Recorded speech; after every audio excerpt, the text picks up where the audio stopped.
Hi everyone, welcome to another day of Vlogmas and a part 2 to our first Q&A. We did a Q&A a few days ago that was like a love story type Q&A that we posted on our 11-year anniversary on December 18th.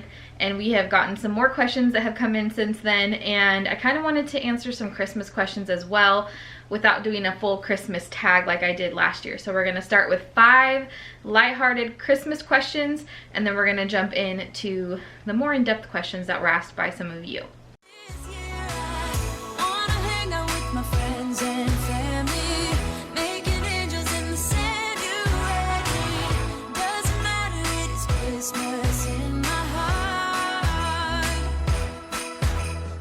Question number 1, what is your favorite Christmas movie? Home Alone. Yeah, I already knew For that. sure, yeah. Do you know mine? Elf. Oh. Duh. Yep, I thought I was gonna get him. So Elf is my favorite. I love it. I could watch it over and over again. We recently had an Elf theme day. We have played the board game, read the book, and we watched the movie. So that was, well, we slept through the movie because we have a baby who's not sleeping right now, but it was still fun. Can you name all of Santa's reindeer? No. Try. Oh man. Let's see. How many are there? 9. Oh man. I probably wouldn't even get half. You don't even know the song? What song? I'm just kidding. No, I don't know the song. I don't know any of the Christmas songs. Okay, well, who Let's see here. There's, of course, Rudolph. Donald. Really? Blitzen, Donald Blitzen, I don't know, Daffy, no, just kidding. No, there's no Donald. Donner. Donner. Donald.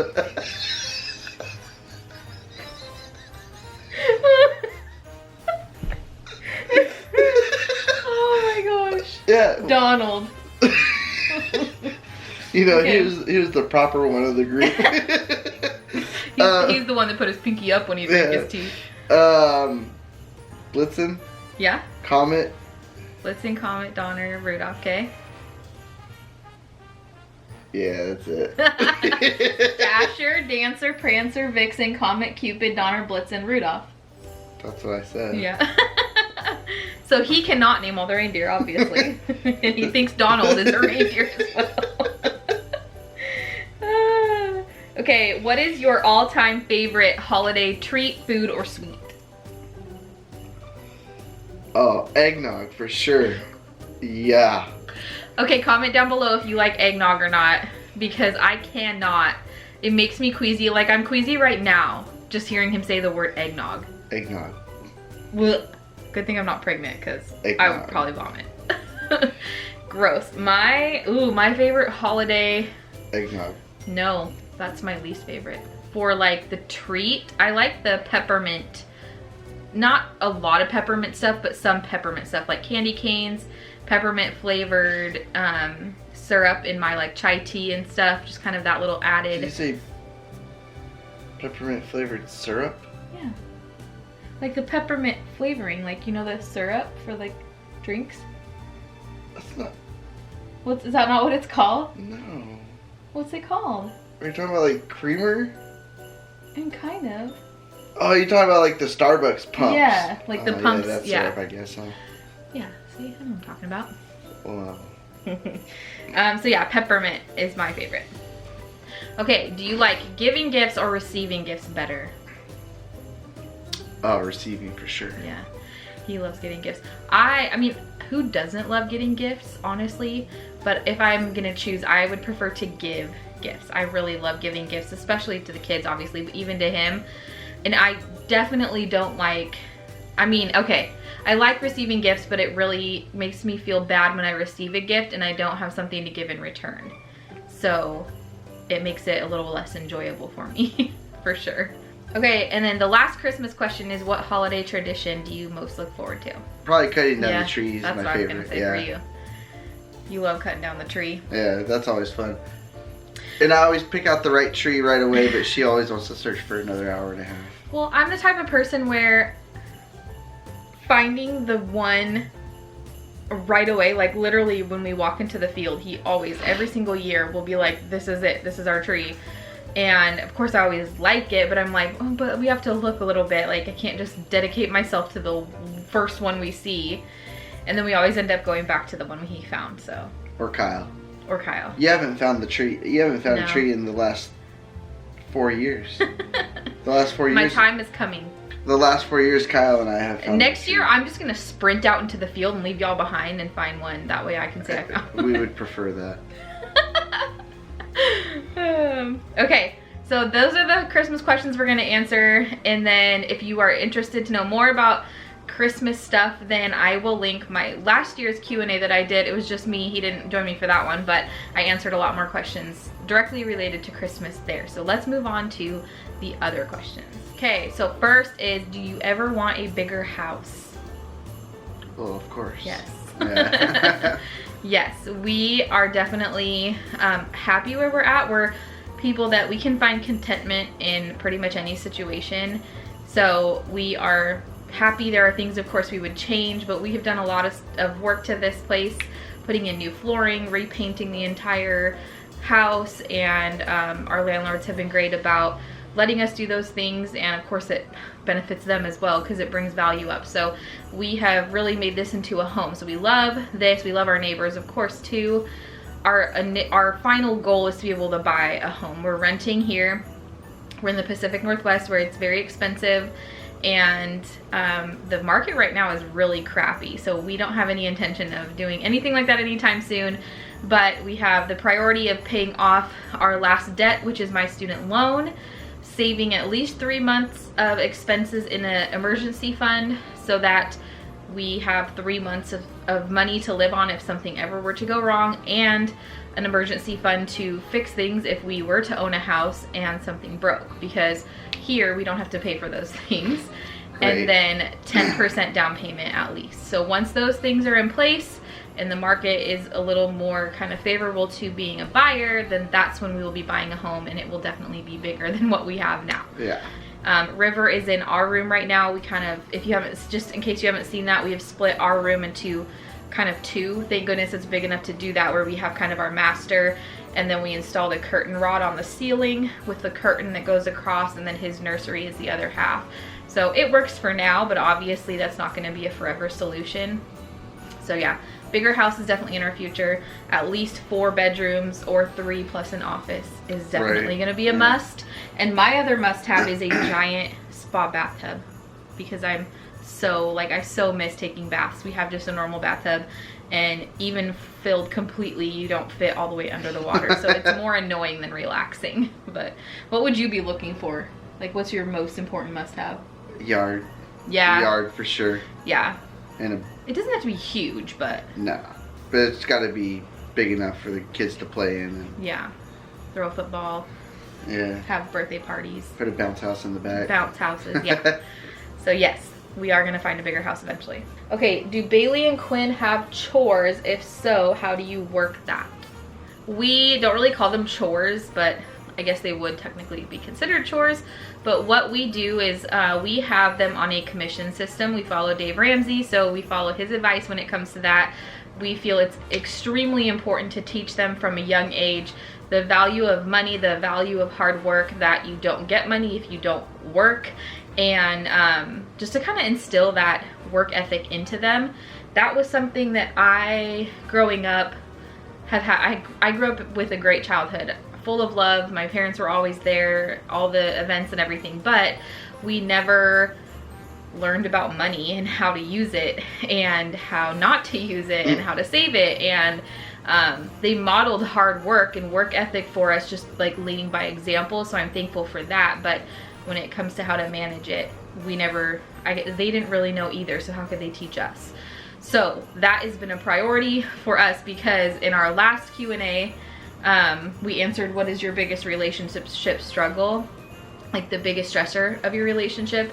And for him and for me, after he said it, it was before we got in control of our finances, just kind of like being irresponsible with it and how much stress that caused, just because we didn't know better. Yeah.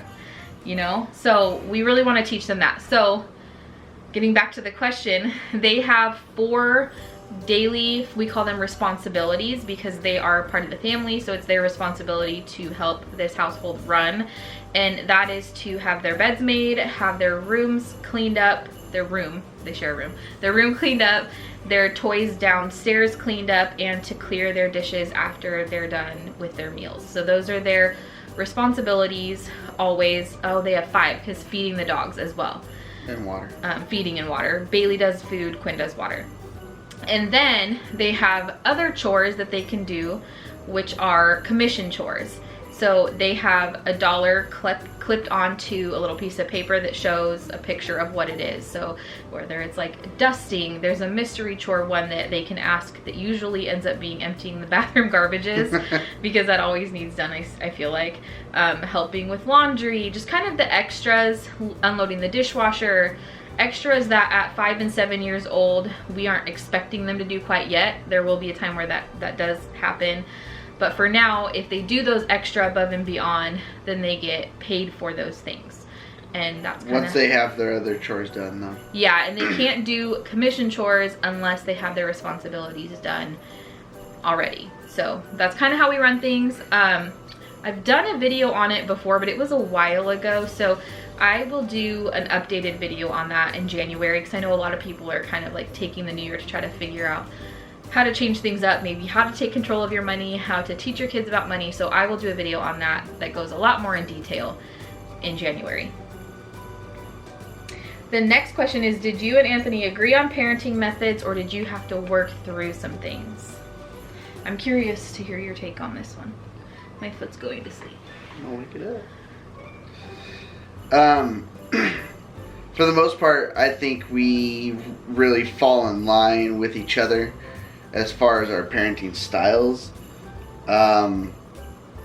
There are a few things that I think that we don't see really eye to eye on, but we manage to just work through them for whatever is best for the girls, I guess, and River. But he hasn't really had any. Yeah. So yeah, the only thing that I think that I can think of at the moment that we don't agree on is how much of their dinner they need to eat before they get a dessert. And traditionally growing up, like, you eat everything on your plate before you get dessert, and if you don't eat everything on your plate, then you don't get dessert. But I truly believe that has caused me to have a lot of issues with managing what I eat, and it has caused me to I don't know, I have a really hard time with food, saying no to it, viewing it as fuel to my body instead of just something that tastes good. And I have a hard time leaving things on my plate because someone in Africa is starving and could eat that. You know what I mean? They would kill to have that food you're gonna throw away or not eat. And that was like kind of drilled into me, not by my parents, but just kind of growing up and being around the time frame I grew up in the 90s. It was kind of just like the environment, yeah, you know, it's just what kind of, I feel like that's what most parents raise their kids like.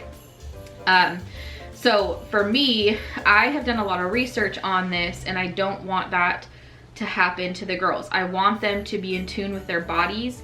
I want them to be able to listen to themselves and listen to their bodies when they are full, or if they're not full and they need more food. I want them to be able to do that. And so for me, if they choose to eat a certain amount of food that to him might not seem like enough, but their body is telling them that they're full and they tell us that they're full, then to me that's good enough. And if they eat their dessert and then an hour later they're saying they're hungry because they didn't eat enough food, then that's a natural consequence of them not telling the truth and not listening to their body, and they can go to bed hungry. So that's kind of where I stand on it. I see where he's coming from, because you don't want to like reward them not eating with dessert, but at the same time we also don't want to negate their feelings of I'm full, or act like we think they're lying or anything like that. And so instead I prefer to let the natural consequences take over in that case. That's kind of how I feel about it. But neither of us are like, I feel like we found a good balance where we just don't tell them that there's gonna be dessert. And then they eat what they're gonna eat, and then we're like, oh, okay, time for dessert, you know? So that's kind of how we do it now. It's kind of the best of both worlds because they don't even know they're gonna get it anyways. But for everything else, like I said, I research everything. We have very much so adopted positive parenting, gentle parenting, and get compliments all the time on how well behaved they are. Like, that's the best thing as a parent. Yeah, I feel like we have done something really, really right by choosing positive discipline and gentle parenting. And I've done a video on this as well. I will link that one as well. But it's very much just letting natural consequences take over. Not just letting them run the house. You know, obviously, like, there's boundaries. But doing it in a way where there's not yelling. Of course, we're not perfect, so that happens still. But we attempt to not yell, not raise our voice, not get angry. We come down to their level, especially when they're throwing fits and frustrated. We try to bring them down instead of meeting their energy and making it all worse. We offer choices when things aren't going well or they're fighting over something. Well, you can either do this and then this is going to happen, or you can do this and this is going to happen. You decide. And giving them the power to decide between two options that are fine with both of us, it changes everything. They feel a little bit of power. And so I think, I don't know, at first, like, we never really talked about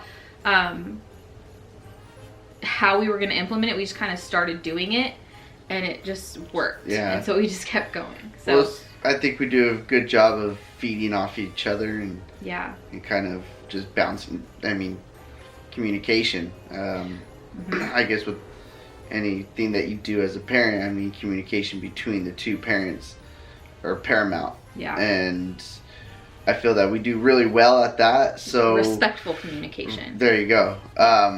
I think that we do really well with that. So in return, we're able to parent better. Yeah. Because we are able to communicate. Yeah. Better. Well, we both, like, if a situation happens, like, once the situation has passed, we will, both of us, no matter what is going on, we both feel comfortable to go to that other person, go to each other and say, hey, like, I don't know if this situation was handled right.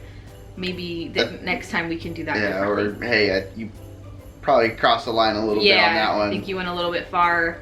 I think you let your temper get the best of you or whatever, and we are able to respectfully call each other out on that. And then we, in turn, are also able to step back and say, you're right, like, that was out of line.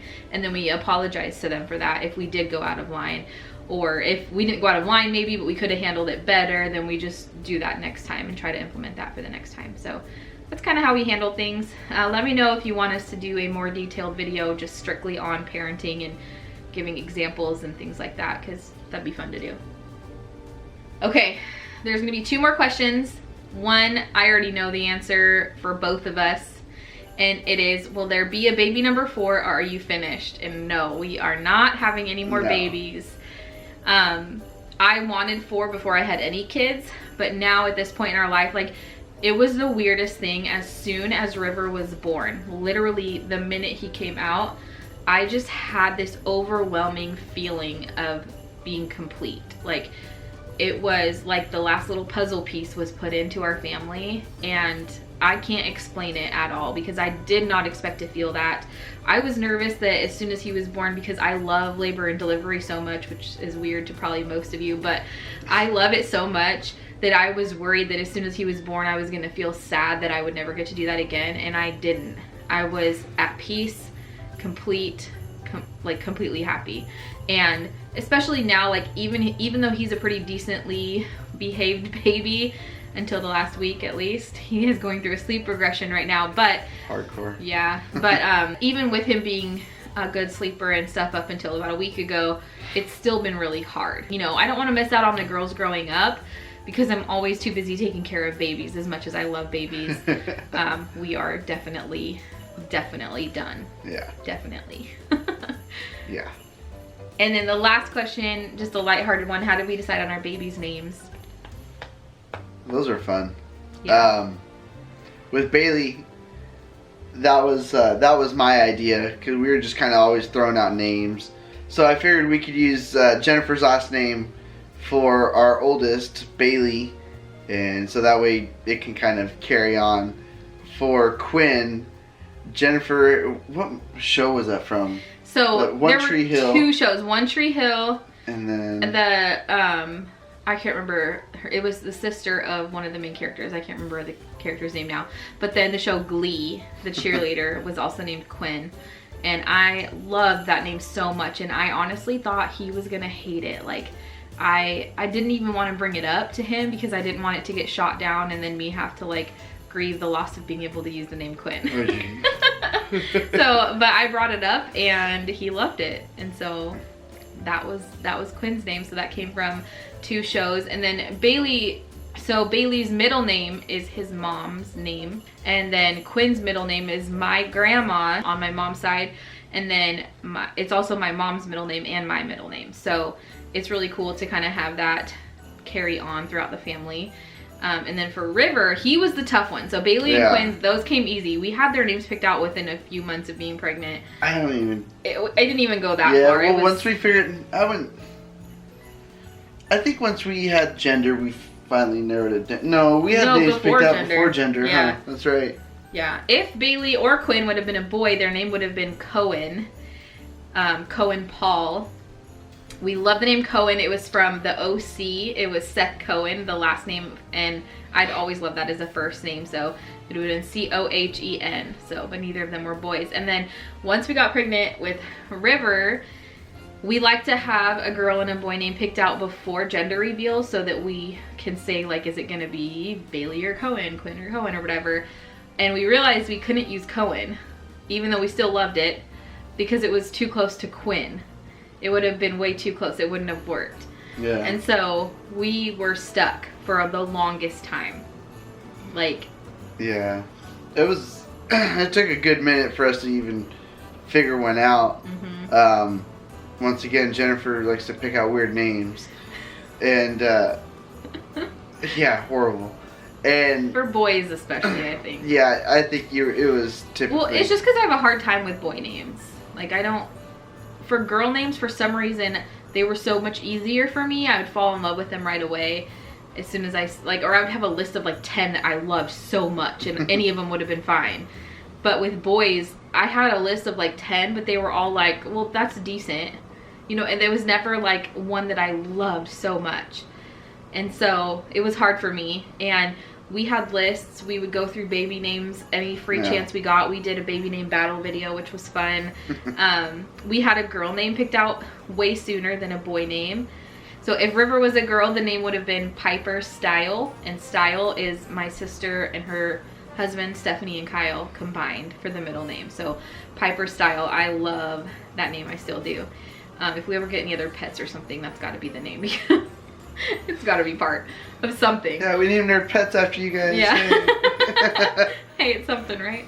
No. But yeah, so with the boy name, we just, for the longest time. And then what, you were like doing dishes one day or something.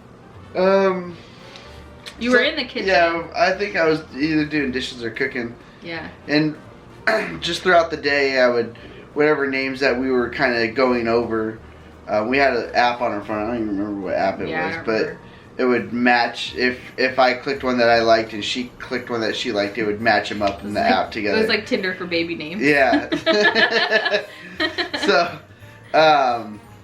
River was one of them, and so we were just kind of playing around with the names and throughout the day, name combos. Yeah, and so throughout the day, I would just randomly say the names, and if I didn't like them, I'd kind of come back to them and be like, oh, you know what, that was kind of cool, and I'd say it, and River was the only one that I kept coming back to time after time after time, and I just really liked it. The more I said it, the more I feel like it fit. And his middle name is Benjamin, which is his middle name. So, River Benjamin. It my flows. Grandpa's first name. Yeah, Grandpa's first name. So it just flows. We could add a family name in there that would sound good with the first name.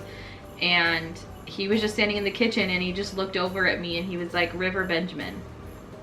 And I was like, what? And he goes, that's the name. He's like, River Benjamin. So Like, all right. So, and that was like probably 3 days before our gender reveal. So yeah, definitely took longer for that one. That was pushing it. Yeah. So, but that is it for today's Q&A. I hope you guys enjoyed this. We love doing these. Like, this is fun for me. Is it fun for you? What? I'm just kidding. Of course, yeah. Okay. It's fun-ish. Yeah. Well, because it just honestly, like, we don't sit down and talk. We don't have time to sit down and talk with a 5-month-old baby that doesn't sleep right now. But we do talk quite a bit. I mean, we talk, but like we don't sit down and like have these kind of conversations. So doing these Q&As is kind of a way for us to do that, and you guys get answers to questions. So always leave questions down in the comments. I kind of just make a note of them in my notes app whenever they do pop up so that we can do more Q&As in the future, because we are happy to do it. I can't believe Vlogmas is almost over. This is crazy. Tomorrow you guys are going to be getting a cleaning video, which hopefully will get you motivation to do any holiday cleaning you need to do before Christmas dinners and things like that. And then Christmas Day you'll see our Christmas Eve vlog, and then the 26th you will see our Christmas Day vlog, and then I'm taking a week off. So make sure you're subscribed so you don't miss any of that. But for now, remember to stay humble and be kind, and I will see you tomorrow cleaning the house. Thank you. Thank you. Baby, this year it's just gonna be you and me. Hang by the fire and chill. Isn't this how it's supposed to be? Making our Christmas memories. Oh, and I've